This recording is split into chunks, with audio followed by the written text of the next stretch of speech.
is Dave Kale. Welcome to today's Christian Business Insights podcast, where we focus on bringing you principles, processes, and tools to help you create successful businesses, sound character, and have a greater and growing impact for the kingdom. So, how important is character to your success and to the success of anyone? Character. This is one of the 25 most important lessons I've learned, and that's this: a refined character is the ultimate path to success and fulfillment. Let me repeat that. A refined character is the ultimate path to success and fulfillment. That is one of the 25 most important lessons I've learned. Let me give you a little background. So I've been a consultant and speaker, trainer, authors for over 30 years. And I've worked with more than 500 different sales groups. And recently, one of my clients suggested that I compile a list of the 25 most important things I've learned and write about each. And after a while, I decided to do that. And I came up with a long list. I narrowed it down, and I applied these criteria to the list. Number one, it had to be an important lesson, one which has the potential to dramatically impact a person, a sales team, or a business. Could not be superficial or trivial. That was my first criteria. Second criteria, it had to arise out of my personal experience. In other words, it was not something that I garnered from a book or borrowed from someone else. It was something that I had to learn in the trenches. That's number two. Number three, it had to have been tested in the cauldron of real world experience. No blue sky stuff that's been proven. And number four, I had to unwaveringly vouch for its validity. So these are concepts and lessons that I would stand behind. Now, using that process, I reduced the long list to a short list, sort of short, of 25. And in no particular order, I finished several, and you can find them on my podcast show. But the one I'm going to focus on today is a refined character. A refined character is the ultimate path to success and fulfillment. So let's begin by defining what we mean by a refined character. Character, according to Google, is defined as, quote, the mental and moral qualities distinctive to an individual. We often refer to these as qualities of character or character traits. These words refer to our habitual behavior, and they consist of our thoughts, our feelings, and attitudes that evidence themselves in the choices we make. Think of one's character as personality, the way a person habitually acts. So, one can be outgoing, for example. One can be honest or deceptive. One can be proud or humble. One can be thankful or resentful, and so on. This combination of the individual traits come together to form a person's character. Everyone, therefore, has a unique character.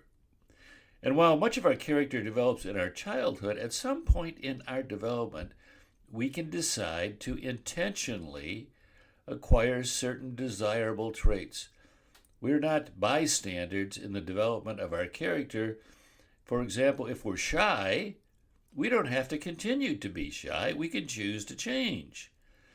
But change is difficult, and unfortunately, most people don't pursue it.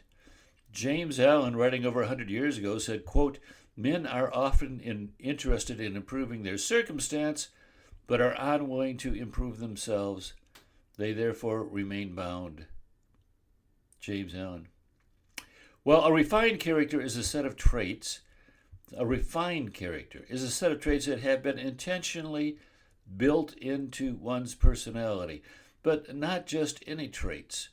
Over generations, wise and thoughtful people have defined a set of traits that are more admirable, more conducive to success and fulfillment than others. The Bible, for example, encourages Christians to develop a set of traits it calls the, quote, fruit of the Spirit. And this is a quote from Galatians 5:22 and 23. But the fruit of the Spirit is, okay, now here's the character traits. The fruit of the Spirit is love, joy, peace, forbearance, kindness, goodness, faithfulness, gentleness, and self-control. Okay, now that's a good list. I mean, that's a good starting point. The idea is that these character traits will lead to a life of fulfillment and impact, and they are attainable via a joint effort for Christians, a joint effort of God's Spirit and us.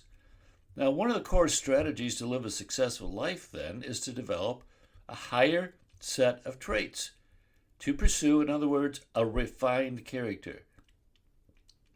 From time immemorial, wise and thoughtful people have agreed. You may recall that Dr. Martin Luther King said, quote, "I have a dream that my 4 little children will one day live in a nation where they will not be judged by the color of their skin, but by the content of their character." End quote.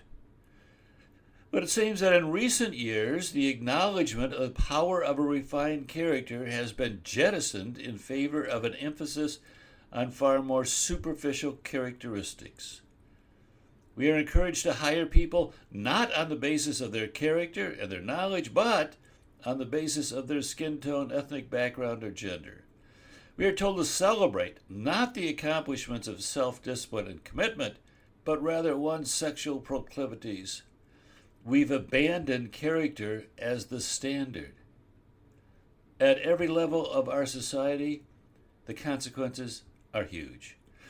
For individuals, the drive to seek success and fulfillment in external circumstances prevents, as James Allen said 100 years ago, prevents our developing a refined character. And as long as our circumstances are someone else's fault, we'll never accept the responsibility to improve ourselves. We abandon personal responsibility to become a better person, and so the result is a lifetime of frustration and bitterness.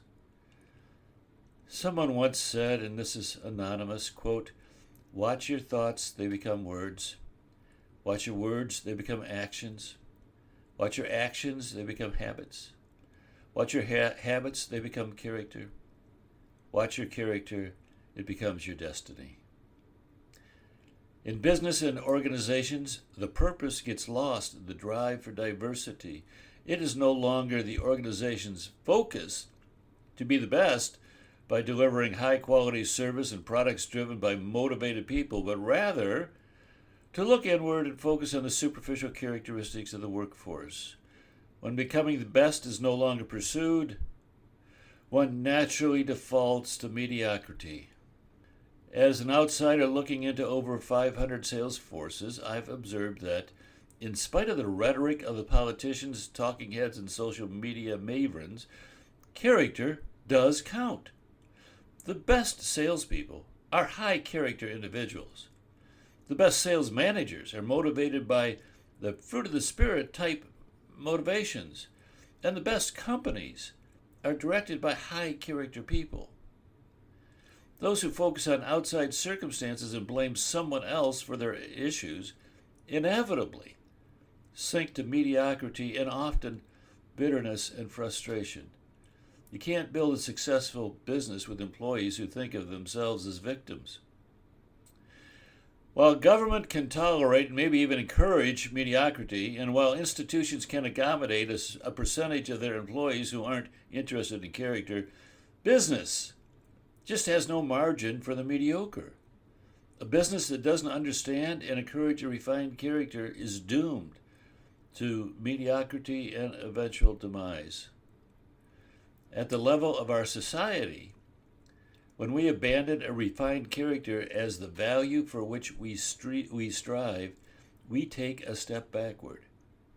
We become more like the Middle Ages, when emotional rhetoric ruled, and a person was treated on the basis of his or her birth instead of their accomplishments. It took hundreds of years in the development of mankind to move beyond that.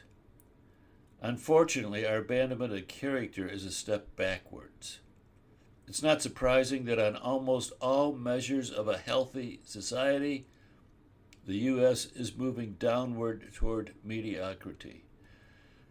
And that's why one of the most important lessons I've learned in 30 years of consulting is, quote, "A refined character is the ultimate path to success and fulfillment."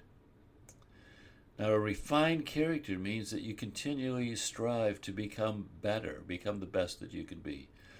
And if you'd like a mechanism to do that, I'm going to encourage you to review and think about joining the XI community. XI stands for Excellence and Influence. It's the focus of the community, which is a library of short courses, maybe an hour each, maybe some of them a little less. And they all focus on helping you build successful businesses, fulfilling lives, and successful careers. Excellence and Influence. So anyway, I'll put a link in the show notes. Check it out. Okay, that's where I have all my stuff. All right, that's it. We're done. Bye-bye.